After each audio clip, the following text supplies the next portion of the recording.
mais moi je vends la farine. Coopération. Désormais, j'achèterai chez toi et toi tu vendras. Et 50, on parle trop de la dîme à l'église. Parlez du travail qui engendre la dîme. Dîme. Nakozwa mbongo ya dîme, wapi.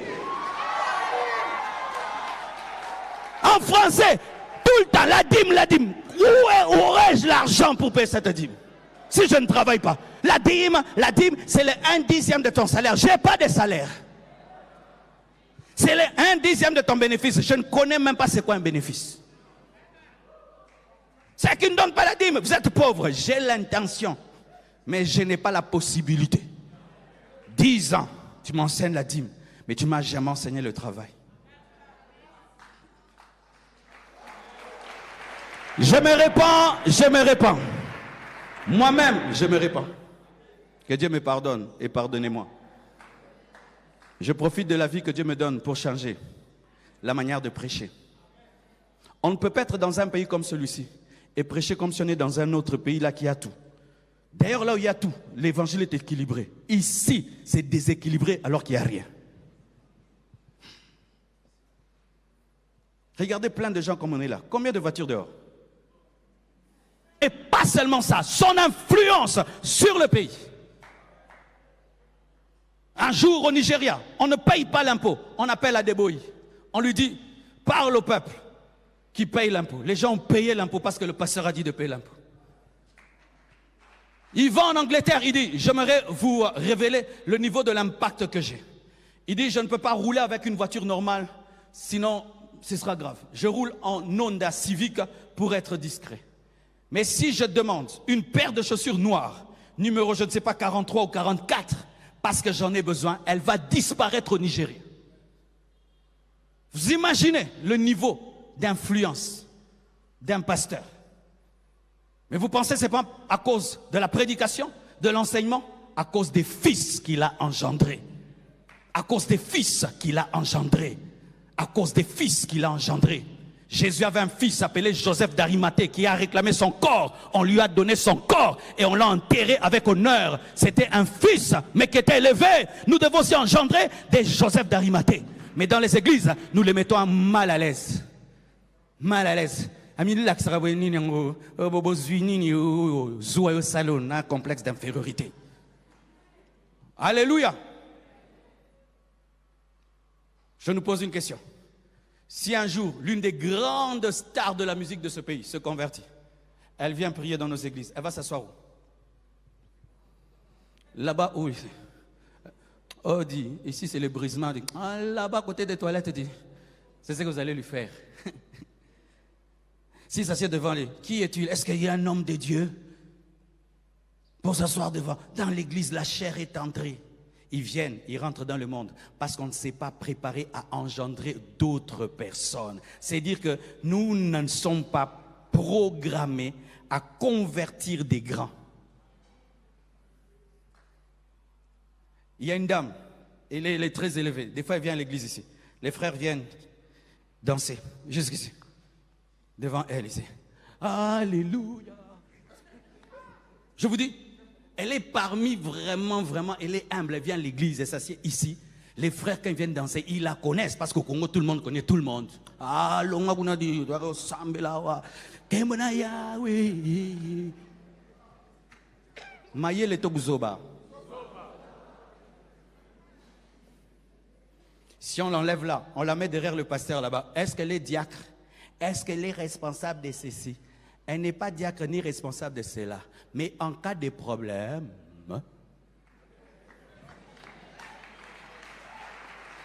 c'est elle qui ira réclamer le corps de Jésus. Oh non, ça c'est la chair. Hein? Toi qui as le numéro d'un général, quand on t'arrête, tu appelles qui? Le pasteur?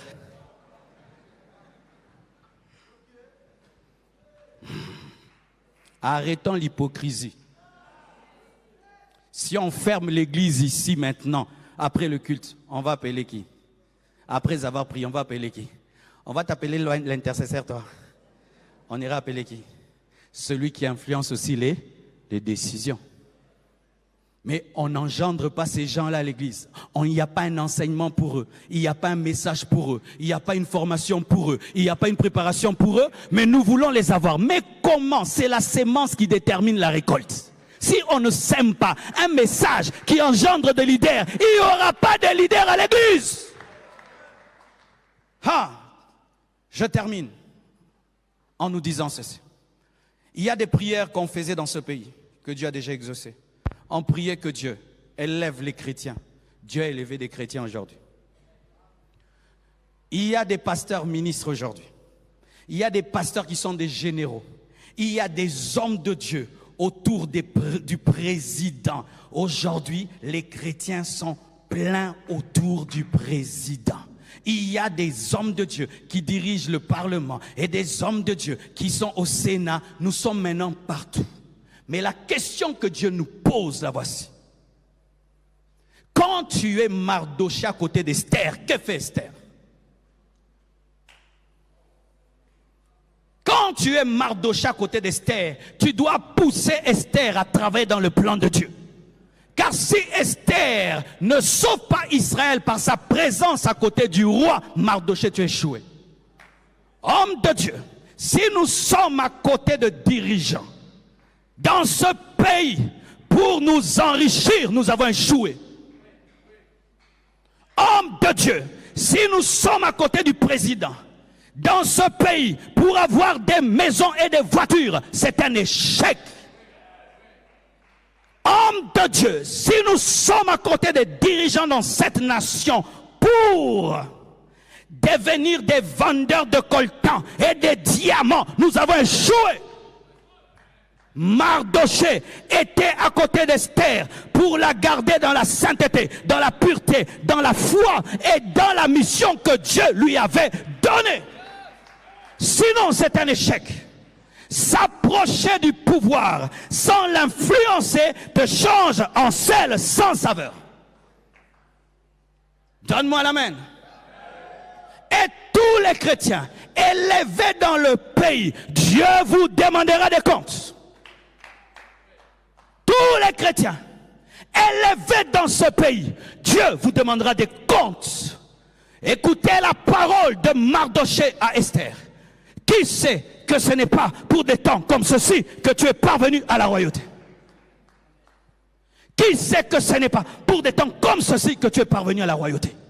Ça veut dire que tu es parvenu à la royauté pour exécuter le plan de Dieu. Nous sommes élevés pour exécuter le plan de Dieu. Quel est le plan de Dieu? Faire de la nation disciple de Jésus. Tu es président chrétien, tu fais de la nation disciple de Jésus. Tu es ministre chrétien, tu fais du ministère disciple de Jésus. Où que tu sois. C'est pourquoi j'aimerais parler aux gens que Dieu élèvera dans cette église. Dieu ne t'élève pas pour toi, il t'élève pour nous. Dieu ne t'élève pas pour te servir, il t'élève pour nous servir. Dieu ne t'élève pas pour ton plan, il t'élève pour son plan. Sans cela, nous ne serons pas des lumières, nous ne serons pas des sels, nous serons sans saveur et nous serons méprisés. Quel est ce mépris? Tu es chrétien, tu es à côté de moi, je vole, tu ne dis rien. Tu es à côté de moi, je suis dans l'impudicité, tu ne dis rien.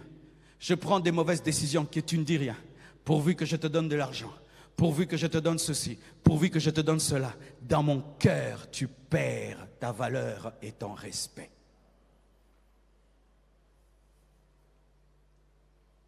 Frères et sœurs, Dieu a exaucé notre prière dans ce pays. Il nous a placés partout. Je vous ai raconté, je suis allé au Tata Raphaël, j'ai trouvé une chrétienne qui craint Dieu, qui est dans la pureté.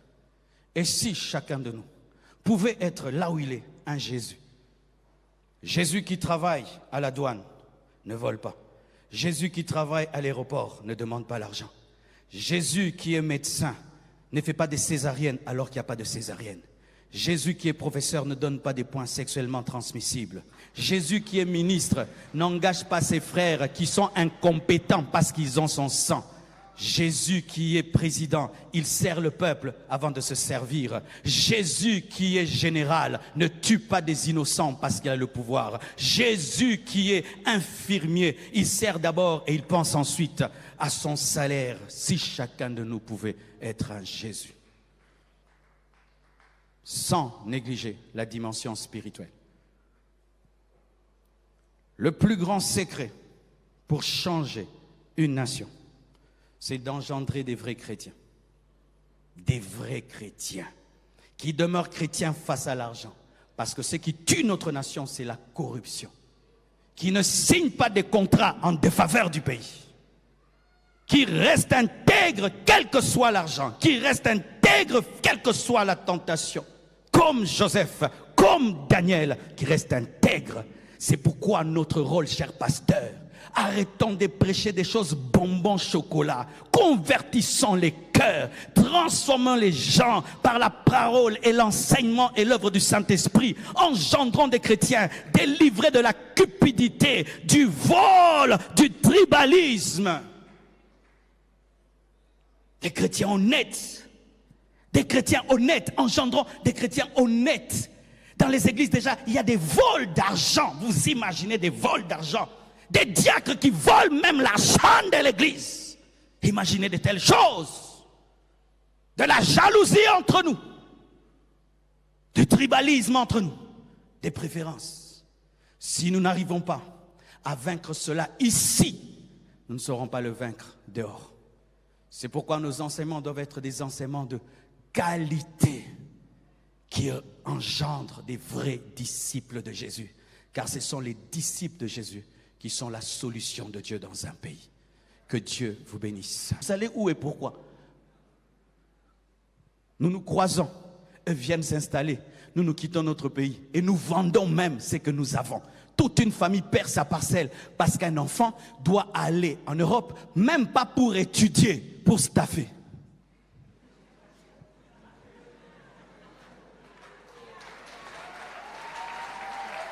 Buzoba ya buzoba na mboko yo. Et puis tu vas en Europe, il te fuit pour que tu ne connaisses jamais sa vraie maison. Allez en Europe et vous allez mettre à jour les respects que vous aviez des photos que vous voyez.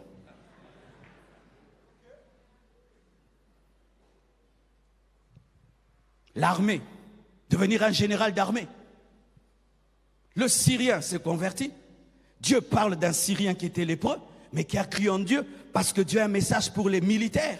Lorsque les militaires sont venus vers Jésus, il ne leur a pas dit « ne soyez pas des militaires ». Il a dit « contentez-vous de votre solde ».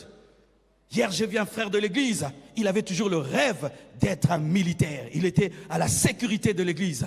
Il avait ce rêve, il est allé en formation, il est revenu, il est parti. Hier, je l'ai vu avec une arme. Il avait une arme, j'étais fier, il avait une arme. Pasteur à Pengui Lelo. Oh, un soldat qui ne donne pas une arme ne peut pas diriger une armée. Parce que si tu es infidèle en matière d'un pistolet, comment on va te donner des tanks? Donc le petit, demain, il va être un général d'armée. Maintenant, quand le petit là devient général d'armée, toi, tu vas me toucher. On nous touche pourquoi? Parce que nos fils sont seulement dans les permanences.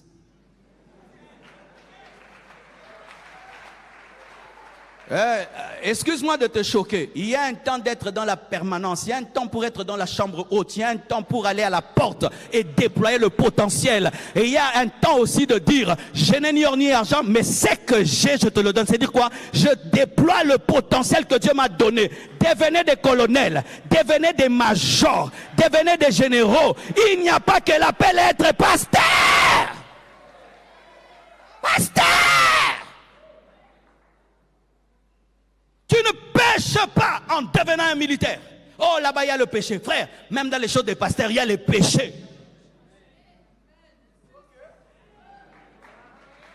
Non, si tu entres dans l'armée, il y a trop de péchés là-bas. Et dans l'église, il n'y a pas de péché. Hein? Dans l'équipe pasteur, il n'y a pas de péché. Partout, il y a le péché. Partout, il y a le péché. Partout, il y a le péché. Partout. Dans l'église, il y a la jalousie. Dans le ministère, il y a la concurrence. Dans le ministère, il y a la cupidité. Dans le ministère, il y a les mensonges. Dans le ministère, il y a l'impudicité. Ce n'est pas pour autant qu'on cesse de prêcher. Et ce n'est pas parce que dans l'armée, il y a des choses qu'on ne va pas être des guerriers. Parce qu'un bon général peut dire, cette guerre est injuste, je refuse. Chef, non, on ne peut pas bombarder. Non, on ne peut pas. Il faut payer les militaires. Ils ont beaucoup travaillé. Frères et sœurs, n'engendrons pas que des hommes de Dieu pasteurs. Nous aurons des églises sans parcelles, des églises locataires ou locatrices, jusqu'à la mort, priant, demandant à Dieu, alors qu'un frère peut venir, frère, j'ai viré autant, la parcelle est à vous. Quelqu'un peut arrêter ton intercession, frère, par sa bénédiction. Il te dit, quitte la montagne, descend. Dieu t'a exaucé. Mais c'est lui qui a décidé. Oh, donne-moi la main. Hein. Nous pouvons changer la culture. Il y a une grande église en Colombie aujourd'hui qui est en train de changer la culture colombienne. Les Colombiens étaient connus comme des drogués, comme des malfrats. Mais aujourd'hui, c'est devenu une nation où on voyage pour vivre le réveil. Ce pasteur-là, je regarde son ministère. Quelle onction, des miracles, des prodiges. Il réunit des millions de personnes en Colombie, là où on tue les gens, là où il y avait la drogue, là où il y avait des malfrats. Ces malfrats prient en langue, craignent Dieu, ne vendent plus la drogue.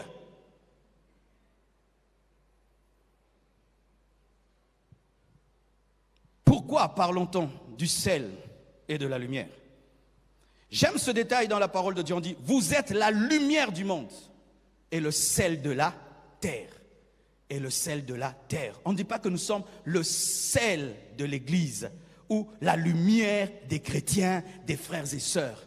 Lorsque la Bible parle du sel, on dit sel de la terre. Lumière du monde. Et la lumière est lumière lorsqu'elle affronte les ténèbres. Jésus est venu comme la lumière dans les ténèbres. Et la puissance du sel se révèle dans le plat. Lorsque le sel est en dehors du plat, ce plat ne peut vivre son impact. C'est seulement en se mélangeant à la nourriture que le sel peut influencer. Frères et sœurs, quittons cette sanctification monastique, cette retraitomanie des chrétiens qui sont tout le temps en jeûne, en retraite, en jeûne, en retraite, en jeûne, en retraite. Mes frères, ils n'ont pas le temps de lever la tête pour voir comment le pays va. Il y a un temps d'être dans des jeûnes et prières. Il y a un temps d'arrêter de jeûner pour arranger sa nation. Il y a un temps pour se retirer, mais il y a un temps pour sortir et vivre parmi les païens. Et vivre parmi les païens. Jésus a vécu parmi les païens. Une église qui est sectaire, toujours les frères entre eux, ne peut influencer. C'est comme du sel gardé dans le magasin, mais qui n'entre pas dans le plat. Et la Bible même dit que votre lumière, ce sont les bonnes œuvres que les païens verront. Ils verront nos œuvres lorsqu'on sera au milieu d'eux. Tu es politicien comme lui, tu n'es pas dans la corruption. Tu es médecin comme lui, tu n'es pas dans l'impudicité. Tu es professeur comme lui, mais tu ne demandes pas l'argent pour donner des notes. Tu es musicien comme lui, mais tu ne chantes pas de la perversité. Tu es cinéaste comme lui, mais tu ne fais pas le pacte avec le diable. Tu es homme d'affaires comme lui, tu ne fais pas des fausses factures. Il est temps de nous mélanger. Et il est temps de pousser les chrétiens à aller au milieu des païens. À aller au milieu des païens. Le culte prend fin là. Entre nous encore, n'est-ce pas? Et entre nous encore. Et même quand on est entre nous, on ne parle pas des projets qui peuvent développer la nation. Seulement des projets qui vont développer l'église. L'église. Alors que nos projets là de développer l'église à un niveau sont bloqués à cause de la nation. J'ai posé la question au pasteur des extensions hier. J'ai dit, pasteur, ta dîme vient d'où? Elle vient du salaire. Le salaire vient d'où? Il vient de l'État. Donc si l'État paye bien, les fidèles ont bien et la dîme est bien. Maintenant, tu pries tout le temps contre l'esprit de pauvreté au lieu de prier pour la bonne gouvernance du pays. Ailleurs, le taux d'intérêt pour un crédit, c'est 2%. 1%, 3%. Ici, c'est 12%. 12%. Les banques dans ces pays, vous profitez. Hein? 12%. 12%. Tu t'imagines ça? Vous savez, si on avait dans ce pays des taux d'intérêt de 2%, on aurait déjà acheté ce quartier. Ce ne sont pas les démons qui nous combattent, c'est le pays qui nous combat. Il y a certains problèmes. Tu entres dans un avion, il reste au niveau de l'aéroport. Il te quitte sans délivrance. Pourquoi? Tu entres dans une nation où on pense au peuple qui doit manger, qui doit s'habiller, il doit étudier, il doit. Au Botswana, les études sont gratuites. On poursuit les parents, on t'arrête parce que ton enfant n'étudie pas. Si on voit ton enfant dehors à 12 heures, on t'arrête. Et là-bas, 90% étudient. Ce n'est pas un démon ou un ange, c'est le pays. Mais nous ne nous occupons pas du pays, alors que le pays s'occupe de toi. Après ce culte, le 3/4, vous allez marcher à pied. Le 3/4 d'entre vous, vous êtes des locataires. Vrai ou faux? Qui est locataire? Lève la main. C'est quoi? C'est le pays. Tu aurais déjà eu un crédit pour avoir ta propre maison. Combien sont marche à pied? Le pays. Tu aurais déjà un crédit pour avoir ta propre voiture. J'entends quelqu'un qui a une grosse voiture très belle. Tu payes combien par mois ta voiture? 500 € par mois. Si on nous donnait des crédits de voitures de 500 $, non, non, nous tous ici, on serait véhiculés. Ce n'est pas qu'en Europe, ils ont plus de foi que nous, plus de grâce. Ils ont des pays mieux organisés. Et nous devons nous occuper de l'organisation de la nation. Au lieu de prier seulement, oh, nous chassons l'esprit de pauvreté. Non. Il y avait un trou devant ma maison. J'ai commencé à m'en plaindre. Une prophétesse est venue me voir. Elle a dit qu'elle a vu un esprit d'hippopotame devant chez moi. Cet esprit creusait des trous. Ok? Quelque temps après, les Chinois sont passés par là. Ils ont remblé le trou. Maintenant, l'esprit d'hippopotame est parti. Il n'y avait pas d'esprit d'hippopotame. Il y avait seulement un trou créé par le désordre. Certaines choses qu'on appelle démons ne sont pas des démons. C'est le désordre. Et nous ne voulons pas entrer là où il y a le désordre pour arranger. Pourquoi? Nous devons garder notre sainteté. Pourquoi? Parce que la politique, c'est Satan. Frère, partout il y a Satan. Partout il y a le péché. Partout il y a le péché. Si Dieu t'appelle à faire la politique, fais la politique. Faites la politique. Il n'y a pas de péché à faire la politique. Parce qu'il y a le péché partout. Partout il y a le péché. Nous devons arrêter cette sanctification qui nous garde seulement à l'église, qui nous garde que dans les 4 murs de l'église, qui nous garde qu'entre nous. On ne peut pas parler avec quelqu'un qui n'a pas notre foi. Frères et sœurs, mais comment on va faire? Regardez les musulmans, tu vas à Dubaï, ils ont que faire de ta foi? Tu vas à Dubaï, ils sont musulmans, ils ont que faire. Tu viens, ils t'aident même à acheter, à vendre. Même si tu vas construire une église avec ce que tu achètes, ils te donnent. Va construire ton église, même si on est musulman. Mais nous, qu'on est chrétiens, toi tu es qui? Athée. Ah! Oh! Jésus, quand il est venu dans ce monde, il a trouvé des athées, mais il est mort pour eux. Il a prêché, il a vécu et il les a gagnés. Allez là où il y a les ténèbres et brillez! Et brillez! Vous êtes à l'université, votre petit groupe des chrétiens à 3, vous parlez de la Bible, parlez de la Bible. Arrêtez ça! Allez parler aux païens! Allez vivre parmi eux, qu'ils apprécient votre lumière qui est les bonnes œuvres, qui sont les bonnes œuvres. Alléluia. Frères et sœurs, la Bible dit qu'il arrive des fois au sel de perdre sa saveur, c'est-à-dire qu'il n'impacte pas. Imagine du sel dans le plat qui n'impacte pas. Souvent, ce sel-là ne se dissout pas. Qu'est-ce que les mamans font? Ils prennent ce sel, ils le jettent, n'est-ce pas? Parce qu'un sel dans le plat qui ne sale pas le plat, il ne sert à rien. Un sel dans un poisson qui n'empêche pas la putréfaction, la corruption, sert à rien. Un chrétien qui est dans un milieu corrompu, qui ne stoppe pas la corruption, ne sert à rien. Un chrétien qui est dans un milieu pourri, mais qui n'arrête pas la putréfaction, ne sert à rien. Qu'est-ce qui va arriver? On va le jeter. C'est ce qui est arrivé aux 7 églises d'Asie mineure. Lorsque tu parles de l'Asie mineure, tu vois ces 7 puissantes églises. Elles avaient certes des problèmes, mais quand même il y avait des églises. Et ces 7 églises étaient en Turquie. Va aujourd'hui en Turquie, mon frère. Tu vas voir si il y a ce réveil-là. 99% sont des musulmans. Mais hier, en Turquie, il y avait le christianisme. Le sel a perdu sa saveur. Chers frères et sœurs, j'aime d'ailleurs ce qu'un homme de Dieu a dit. le pasteur, je crois, oui, le docteur Silas, il a dit, il y a aussi le nouveau pharaon. Le nouveau pharaon, c'est celui qui n'a pas connu Joseph. On est au temps où on a un bon pharaon. C'est-à-dire c'est favorable de prêcher ce dimanche, ce mercredi, le matin, et puis le soir, je vais au Tata Raphaël, on me donne, Palais du Peuple, on me donne. Mais il y a des temps, si nous ne maximisons pas l'impact que nous avons aujourd'hui, nous demanderons des stades, on ne nous donnera pas. On nous dira, pasteur, avant de prier, vous devez fermer vos églises et les climatiser. Des temps pareils risquent de venir, mes frères et sœurs, si nous n'influençons pas. Si nous n'engendrons pas des députés, qui va nous défendre?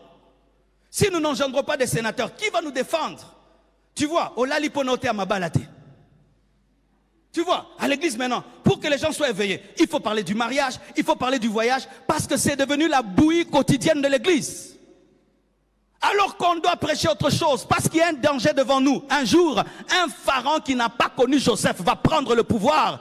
Et pharaon qui n'a pas connu Joseph, ce n'est pas seulement un président, c'est aussi un système qui est contre l'église.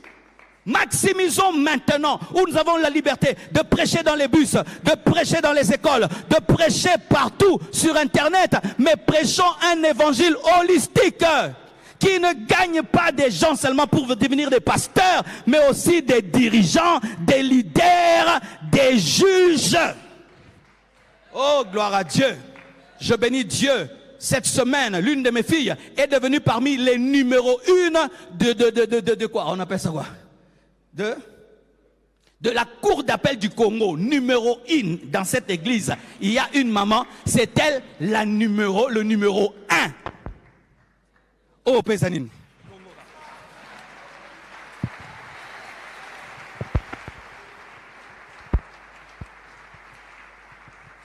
Satana mutakati courant. Mboka mutakati courant. Mais avec un barrage hydroélectrique, Ingala, on a des groupes électrogènes partout. Vous trouvez ça normal? Avec un barrage hydroélectrique qu'on a là, tout le monde a des groupes. Tu as 3 lignes à la maison, mais il n'y a pas de courant. Mais tu payes la facture.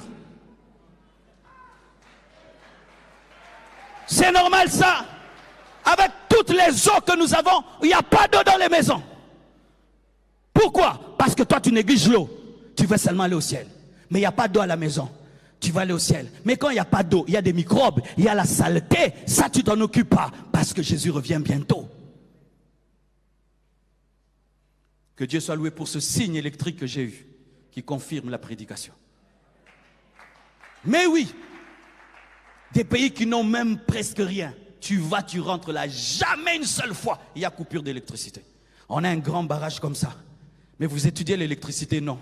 Frère, va étudier l'électricité? Non. Frère, j'ai un membre de ma famille, il a étudié tous les médecins. Il s'est rendu compte que tout le monde cherche à être généraliste de ceci, soigner la malaria. Il s'est rendu compte qu'au Congo, il n'y a pas assez de gens qui étudient le cerveau. Il a voyagé, il est allé au Maroc. Il a appris le cerveau, comment on ouvre la tête de quelqu'un et on répare le cerveau. Aujourd'hui, c'est un homme riche et très riche qui est là-bas en haut. Pourquoi?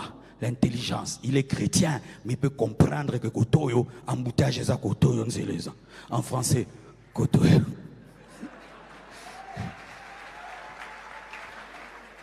Oh, donne-moi la main.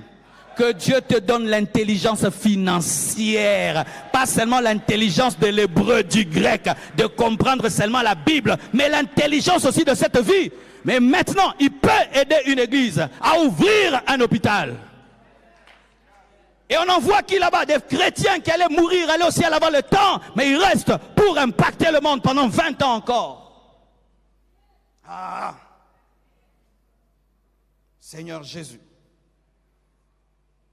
Si nous ratons cette saison, nous serons punis, mes frères.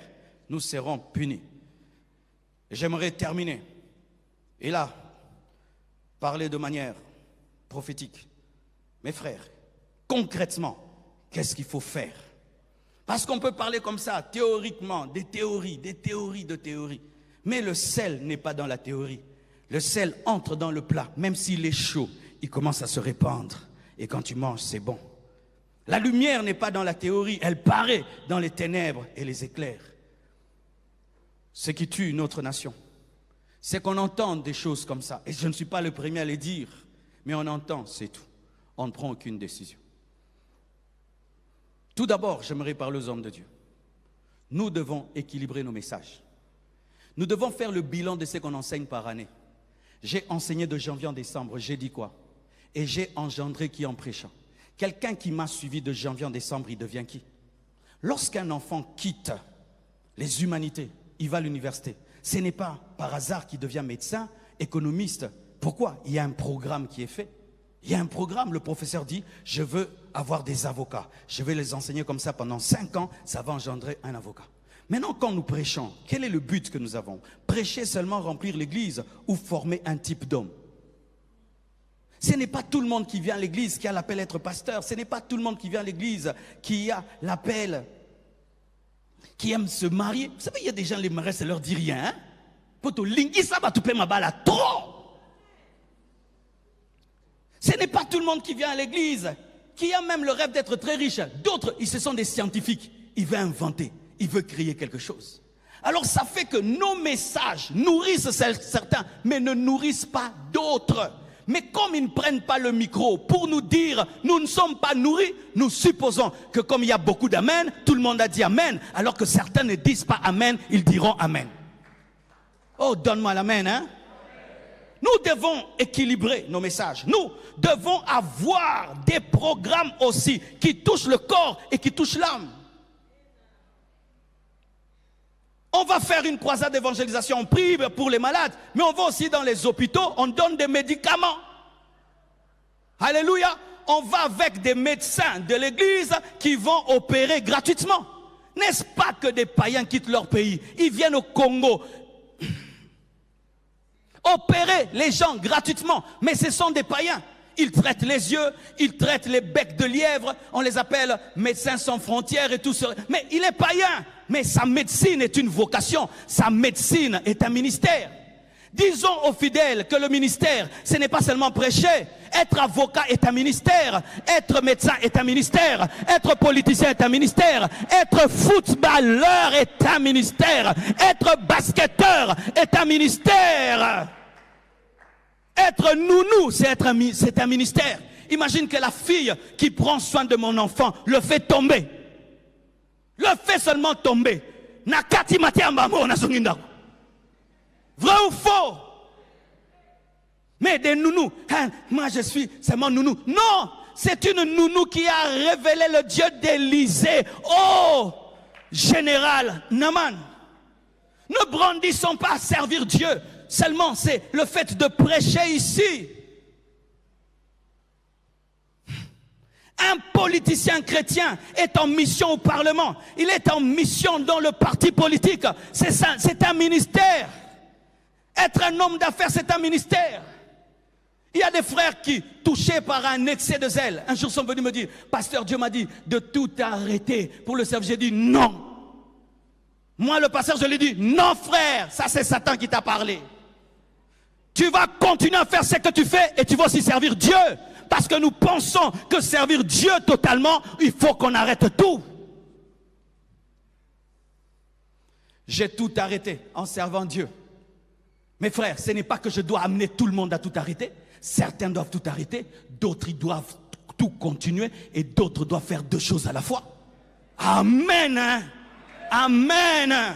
Amen. Avoir des programmes pour les autres aussi, des ateliers pour les autres aussi, des conventions pour les autres aussi. Il y a un réseau social qu'on appelle LinkedIn. Eh bien là-bas, si tu vas seulement Jésus sauve, bah, il ne commente pas tes choses. Hein. Mais si tu dis 10 principes pour prospérer avec Dieu dans ton travail, ah là il est intéressé. Parce qu'il est allé là-bas, parce qu'il a fini ses études qui lui ont coûté $3 000, $5 000 pour trouver un travail, il ne trouve toujours pas. Et il a besoin d'un pasteur qui va l'aider à trouver un travail. Est-ce qu'on a des enseignements qui aident les gens à trouver le travail? Qui cherche un travail ici? Est-ce que je t'ai déjà prêché comment trouver le travail? Réponds-moi, je t'ai déjà enseigné ça. Non, n'ayez pas peur de me blesser, je suis déjà blessé. Est-ce que j'étais déjà enseigné comment trouver un travail? Est-ce que j'ai déjà invité quelqu'un sur cette chaire vous aider à trouver le travail? Pourquoi? Nous servons Dieu comme si on est au ciel. Mais les païens, ils invitent des gens, coacher les jeunes. Il y a des gens qui ne savent même pas écrire leur CV, même la lettre.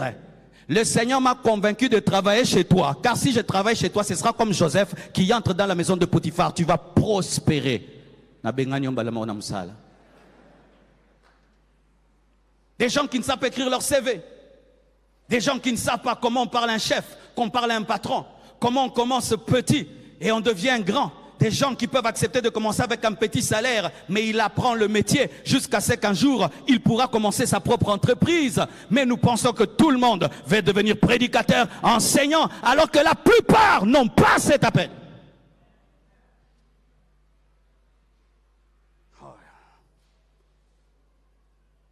Nous devons pas seulement engendrer des prophètes, engendrer aussi des rois. La Bible dit que nous sommes une sacrificature royale.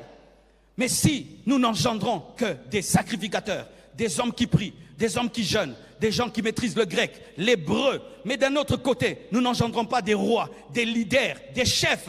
Lorsque nous aurons un besoin de provision, nous n'aurons pas la provision. Nous n'aurons pas la provision parce que le ministère, il prend le temps, l'énergie. Tu dois penser à la Bible, tu dois jeûner, tu dois prier. Mais pendant que toi tu fais ça, il faudrait que d'autres pensent autre chose. C'est vrai la Bible, mais ils pensent autre chose. Et il y aurait une combinaison entre les sacrificateurs et les rois, entre les prophètes et les rois. Je pose toujours cette question. Pourquoi Hérode a tué Jean-Baptiste, mais jamais David n'a tué Samuel? N'a tué Nathan. La reproche que Nathan fait à David est presque pareille que la reproche de Jean-Baptiste à Hérode. Mais Hérode ne tue pas, Hérode tue Jean-Baptiste, mais Nathan non. Pourquoi? Parce que David respectait Nathan. Il savait que c'était un homme de Dieu.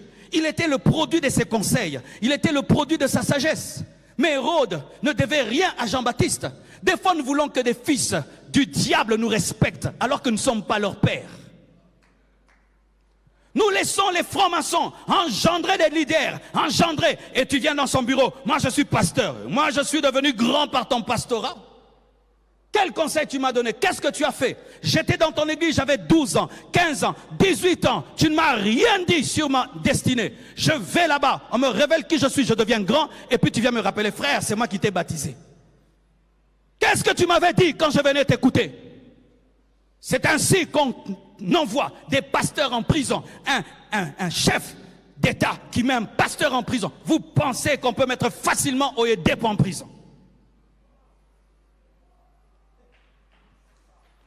Celui qui essaiera de mettre Oyedepo en prison, quel problème il aura?